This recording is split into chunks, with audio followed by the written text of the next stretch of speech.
কাঁচা তো কাঁচা কাঁচা। হ্যাঁ কাঁচা হ্যাঁ হ্যাঁ পোল্ট্রি ডিম দিয়েছো তো? কি গো পোল্ট্রি ডিম দিয়েছো তো? 42 টাকা। কাঁচা লঙ্কা দিও। এখানে অমলেট খেতে যা লাগে না।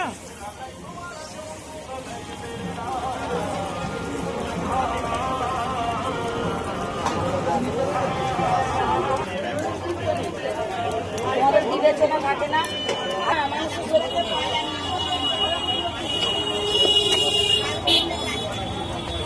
এরকম করো না। না দিতে পারবে বলবে, আমি অন্য জায়গায় ব্যবস্থা করবো। ছোটবেলায় কত খেয়েছি, 42 টাকা। কি ভালো লাগে, স্বাদই আলাদা। বলতে না হয় কালকে ভালো পয়লা দিয়ে যাবে। এই সেদিনকে 20 টাকা তো 20 টাকা ছিল। 20 টাকা দাদা না। 20 টাকা 40 বলো। এই যে কি স্বাদ, তোমায় কি বলবো। কত দেবো?